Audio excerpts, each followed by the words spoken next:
Hi, this is Dundee from Booredatwork.com. This is Snatch Hatch. Yeah, and we're talking about Iron Man 2. He has not seen it. I have. No. And so technically, this is sort of a review. This is a mini review. We just were sitting here discussing it, and I was asking him questions about it. And I said, you know what? Why don't we just pop this online? Yeah. Get it on there. Yeah, definitely. So you were telling me some of your thoughts about Iron Man 2. Yeah. So first of all, Iron Man 2 is a fun movie. I consider it one of those movies where you watched it, you laughed a lot, you got to see more of the character. There's cool action, and it was fun overall. I mean, now see, I've heard that it's a lot of explosions and great for special effects, but not so good as far as plot line goes and as far as direction goes. Now, okay, now great for special effects, yes. The suits, the new mobile suit, also all that stuff looks good, and that LG cell phone he had there was fabulous. I want one. But besides the fact, storyline. I mean, the storyline wasn't conventional in the sense that even I, as a comic book fan, it didn't actually follow things directly in the comic book. But it set up a lot of things for this movie. It set up a lot of things. Now there might be some spoilers, just let you know. Set up a lot of things with the Avengers, for instance. You know how Marvel's trying to do an Avengers movie with every different Marvel character, from Thor, Incredible Hulk, and all that kind of stuff in there.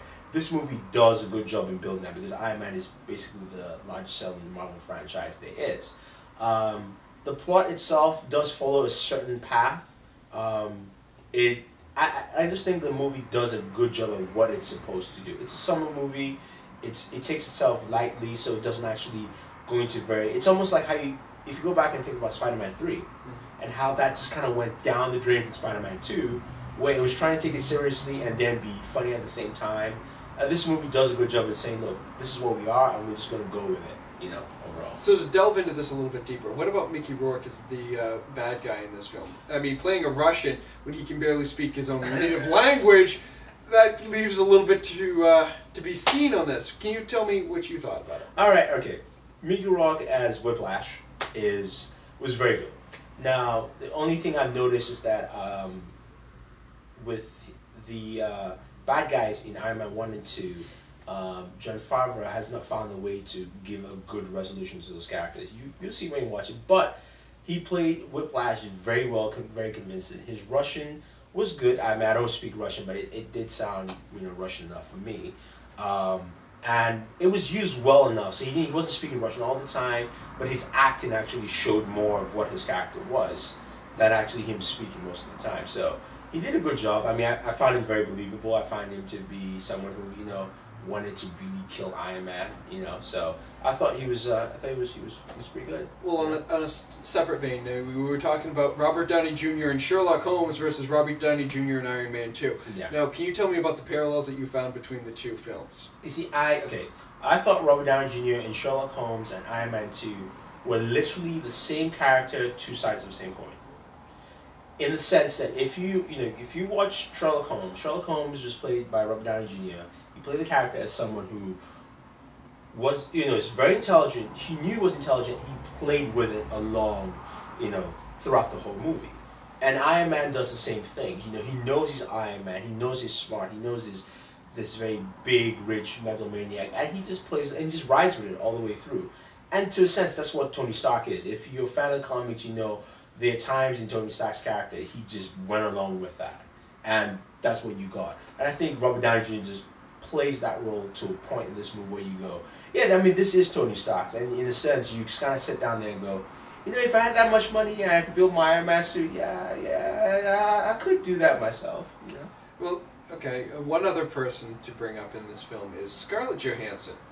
Now, what's your opinion and feelings? Okay, personally, when she was cast, I said, she's gorgeous, she looks good, and she's a good actress. She's not bad, but I initially just didn't see her there as the Black Widow. I mean, in this movie, I just initially didn't see that because of course she should speak Russian and all that. She didn't speak any Russian in this movie, just to let you guys know. But she played her character well.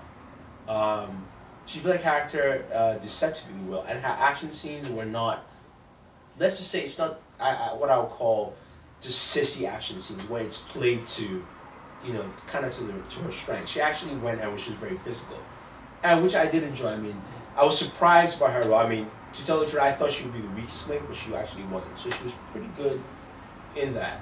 Another thing to note was actually, now her name has just skipped my mind. She's also in the movie. She's his assistant in the movie.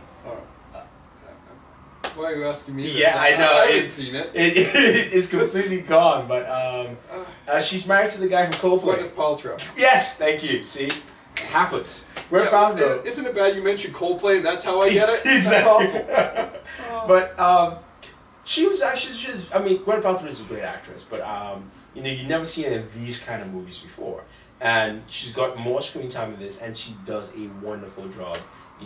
Playing Pepper's part, and she does a good job across. Of course, there's also Samuel L. Jackson who plays, the main guy from S.H.I.E.L.D., no one else than him, and he does a fantastic job at it. I mean, he plays the character same as in the alternate series, Marvel series, which is skipping my mind right now. I'm very sorry, but I think overall, the cast does a very good job. All right, overall, what would you give this movie a score of? Out of 5 stars. I don't like to do ratings. I know, but I'm pushing this on you. Okay, I've seen it once, and I'd love to see it in 3D to kind of gauge all that together.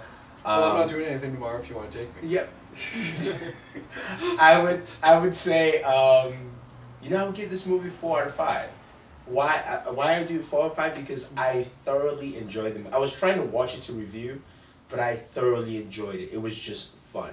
And if a movie can give you fun, if it's, as an action movie, then to me that's good. That's great enough. So I give it a 4 out of 5. There were some deficiencies, and you kind of can tell that in some areas in the movie, but it does do what it's supposed to do. It's a worthy sequel. Some people ask, is it better than the first one?